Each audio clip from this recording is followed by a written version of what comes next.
മഴയും കാറ്റും ഇടിയും മിന്നലും വരെ നിയന്ത്രിക്കാൻ ശക്തിയുള്ള ഒരു അത്ഭുത വിളക്ക്.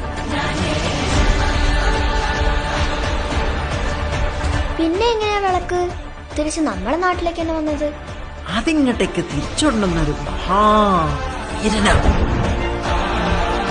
ആകാശത്തിന് താഴെയുള്ള സകല അടവും അഭ്യാസവും ജന്മനാ വരിച്ചൊരു മഹാവീരൻ, ദേവഗണം.